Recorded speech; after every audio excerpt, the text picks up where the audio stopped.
घटिया वाइब्स हो रहे हैं, तो थोड़ी देर के लिए मैं अपनी वाणी को विराम देना चाहूँगी।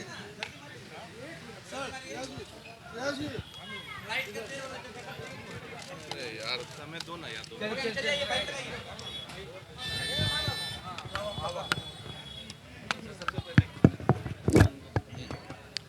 नहीं, बिल्कुल यहाँ पर सिर्फ अपनी शुभकामनाएं देने आया हूँ।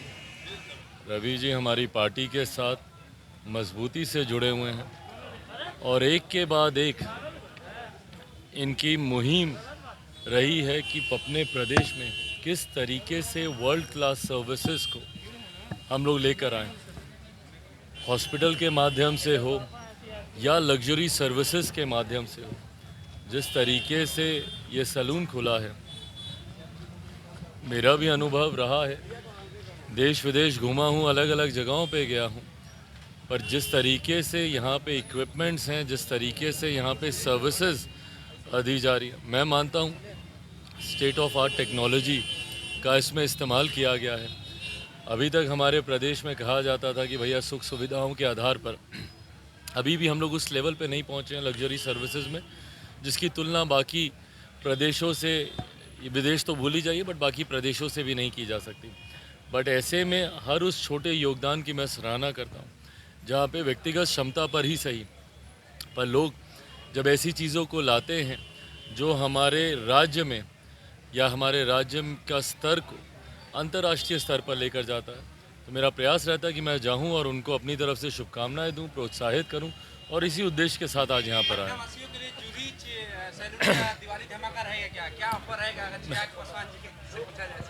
भाई शुभकामनाएं देने आया हूँ। यकीनन खूबसूरत सैलून है, लोग आएंगे, दिवाली का समय है, सजने संवरने का, तैयार होने का, खुशियाँ मनाने का समय, तो ज़रूर इसका लाभ होगा। भाई मेरी शुभकामनाएं हैं, बिल्कुल चाहूँगा कि अच्छे से चले ये। भाई अच्छी बात है ये, और हम लोगों ने भी इसका समर्थन किया था। हम लोग जो प्रस्ताव राज्य सरकार के द्वारा रखा गया था, बस यहाँ पे विधानसभा में पास हुआ है। शंका बस इस बात की इतनी रहती है कि कहीं ये न्यायालय जाते जाते तक सुप्रीम कोर्ट में कहीं ये मामला किसी तरीके से ना फंसे, इसके लिए भी सरकार पूरी तरीके से मुस्तैद रही। ये अपेक्षा मैं इस सरकार से रखता हूँ, क्योंकि कई राज्यों में हम लोगों ने देखा जहाँ जहाँ पे जब जब आरक्षण के दायरे को बढ़ाया गया है, राज्य सरकार ने ये फैसला अपने राजनीतिक लाभ के लिए तो लिया, पर सही मायनों में उसको धरातल पर नहीं उतार पाई, क्योंकि न्यायालय में अपने पक्ष को राज्य सरकार उस मजबूती से नहीं रख पाई। हाल फिलहाल में हम लोग देख रहे हैं महाराष्ट्र में यही एक उदाहरण हम लोग को देखने को मिल रहा है।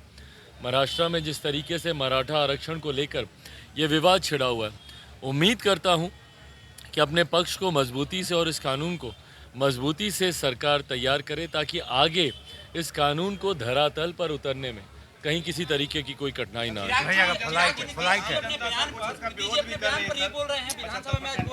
कि जब मैंने माफी मांग लिया महिलाओं का, शुरू से सम्मान किया है, तो प्रधानमंत्री जी भी इस पर तंज कस रहे हैं। नीतीश कुमार जी बोले बार बार मेरे को भाई कुछ गुनाह अक्षम्य होते हैं, ये जुबान फिसलने का मामला नहीं है। ये सोचे समझे तरीके से महिलाओं को शर्मसार करने की सोच के साथ दिया गया ये बयान है।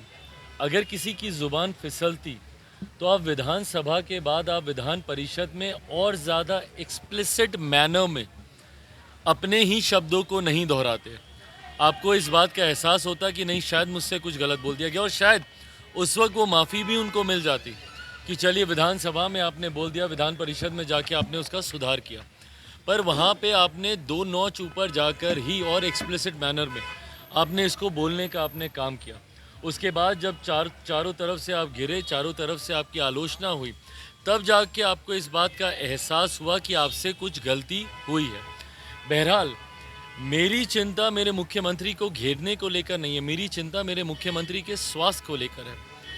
एक मुख्यमंत्री जो नपे तुले शब्दों में बोलने के लिए जाने जाते थे, एक मुख्यमंत्री जिनकी भाषा पर इतना नियंत्रण हमेशा से रहा है। भाई मैं उनका पक्षधर हूँ नहीं हूँ, पर जो उनकी अच्छाई थी उनकी हमेशा मैंने सराहना की, जिसमें उनकी बोलने की शैली रही है, लंबा अनुभव उनके पास रहा। आज अगर उनकी ज़ुबान फिसल रही है, और एक बार नहीं कई बार जिस तरीके से ना सिर्फ कल जिन शब्दों का उन्होंने इस्तेमाल किया, इससे पूर्व में भी जिस तरीके से अपने ही जनता दरबार में बोल रहे हैं भैया कि गृह मंत्री को लगाकर बात कराओ, अपर सचिव को बोल रहे हैं कि भाई अपर सचिव आपके साथ बैठे हैं, उनसे भी आप बतिया लीजिएगा, तो ये दर्शा रहा है कि कहीं कुछ गलत है। इसलिए मेरी चिंता उनके स्वास्थ्य को लेकर है। उनके आसपास के लोगों को उनके स्वास्थ्य की चिंता करनी चाहिए, स्वास्थ्य लाभ दिलाना चाहिए। पर हाँ, चिंता मेरे प्रदेश के लिए भी है।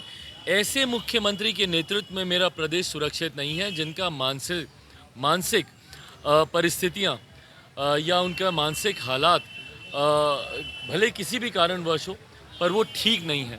ऐसे में उनके नेतृत्व में मेरा प्रदेश चले, ये उचित नहीं है।